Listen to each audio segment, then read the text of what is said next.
E uma pessoa perguntou ontem quem é o Conde Saint-Germain. Com esse nome de Conde de Saint-Germain, sabe-se de um personagem que aparecia fisicamente na Europa mais ou menos entre 1710 e 1822 aproximadamente. Porque antes de 1710, este ser estava encarnado em outros personagens que também são históricos.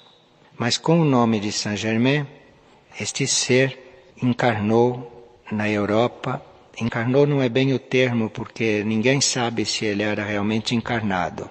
Ele tinha um corpo que aparecia e desaparecia quando era necessário. Então a gente prefere dizer que Saint-Germain foi um personagem que apareceu na Europa e não que encarnou, porque ninguém sabe a origem dele e também ninguém sabe como é que ele acabou, para onde ele foi. Ninguém sabe a origem deste personagem, nunca foi revelado.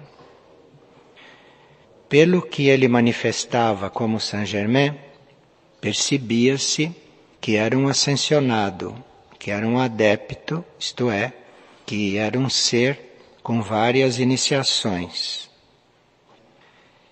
Como ascensionado, como um ser que já tinha consciência de adepto, nessa encarnação, ele procurava trazer um equilíbrio para a situação mundial, não só no plano interno, mas no plano externo também. Tanto assim que ele empreendeu todos os seus esforços, num determinado período, para evitar a Revolução Francesa, para evitar que acontecesse todo aquele massacre.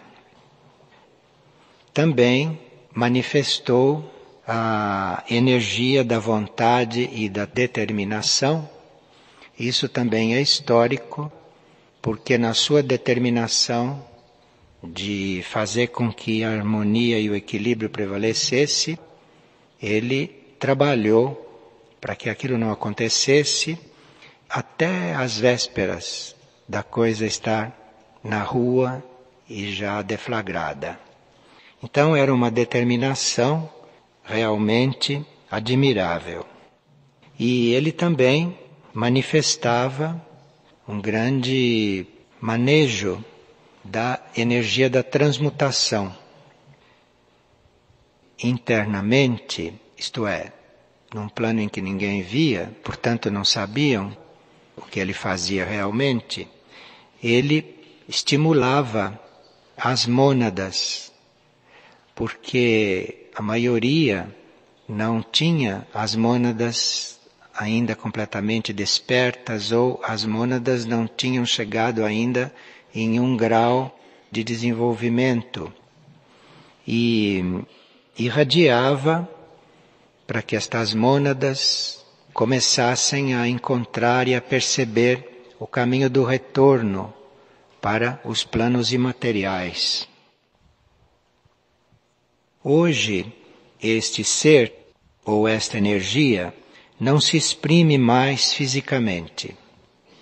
Trabalha exclusivamente nos planos internos. O seu trabalho nos planos internos, do nosso ponto de vista, é preparar os grupos de mônadas, ou uma ou outra mônada especialmente, para o retorno à evolução imaterial. Nesse trabalho, não manifestado aqui fora, então ele é conhecido como Antuak. E Antuak procura nos colocar em contato, como mônadas e como almas, com as leis imateriais, com as leis superiores, e trabalha no nosso ingresso no caminho imaterial. Este Antuak tem uma origem na constelação de Andrômeda, e como um ser ou como uma energia de Andrômeda, ele tem o poder de lidar com os elementos que formam a Terra. Então, os 4 elementos terrestres em todos os planos podem ser comandados por ele.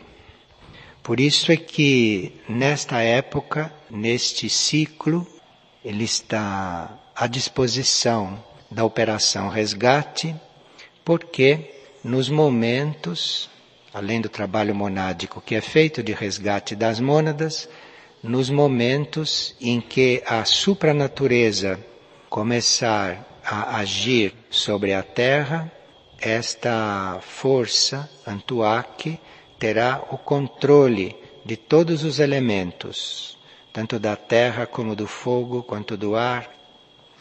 Então, na Operação Resgate, terá domínio sobre qualquer situação deste tipo em todos os planos.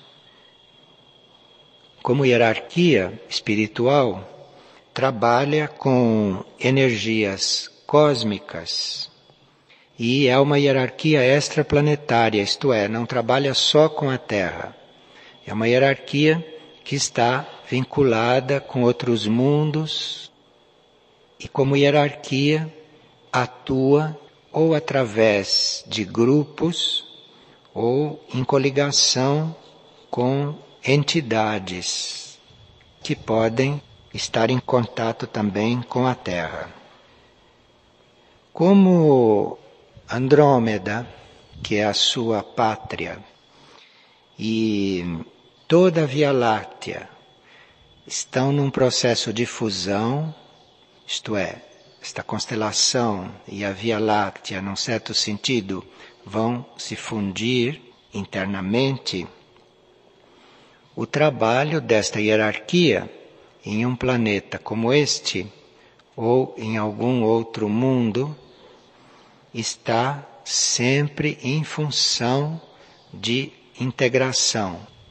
Então isto é uma tarefa hierárquica tão ampla que este Antuak que nós reconhecemos deve ser um pequeno fio desta energia, desta coisa tão ampla. Aqui neste planeta, esta energia é o comando maior do centro intraterreno, do centro planetário de Mirna Jade, que é uma civilização das mais adiantadas do planeta, suprafísica, e que tem projeção na superfície, nos níveis materiais do planeta. Então é por isso que aqui em Figueira nós consideramos Antuak parte da hierarquia de Figueira, comando da hierarquia de Figueira. Isto por causa da projeção que é de Mirna Jade. Este centro de Mirna Jade, Figueira, na sua parte externa, intermedia as emissões e as vibrações de todos os outros centros planetários. Reúne isto, processa e irradia isto para a humanidade. Foi por isso que no início deste trabalho, uma das primeiras coisas que foram reveladas, que foram manifestadas, foram os centros planetários. Porque nós estamos lidando indiretamente, através de Mirna Jade, com a energia de todos eles e com esta irradiação para a humanidade. Cura interior é uma das tarefas, é um dos trabalhos de Mirna Jade. Só que cura interior, no âmbito de Mirna Jade, no trabalho interno deste centro planetário, diz respeito às almas e às mônadas. Porém, esta cura interior também se opera com seres encarnados, seres como nós, que são levados nos corpos sutis para se harmonizarem lá neste estado de consciência. E como a energia da transmutação é muito básica, e Mirna Jade é um dos trabalhos planetários de Antuak, a transmutação, então as energias de transmutação são muito desenvolvidas em Mirna Jade. E essa transmutação, usada na operação resgate, porque para certos traslados, para certas transmigrações de seres nos planos sutis ou nos planos mais internos, a transmutação é muito necessária. Porque para se trasladar um ser de uma vibração para outra ou de um mundo para outro, aonde as condições sejam bastante diversas, esta transmutação tem que acompanhar todo o traslado. Isso tudo está a serviço, isso tudo está em função de uma maior harmonia e de um maior equilíbrio de toda a existência terrestre. Então a gente vê uma coerência em toda esta história, nos menores detalhes. Então aquele equilíbrio, aquela harmonia que se tentava implantar no passado, hoje com o desenvolvimento desse trabalho e desse serviço, isto é uma harmonia e um equilíbrio que é dedicado a toda a existência terrestre, a todo o planeta.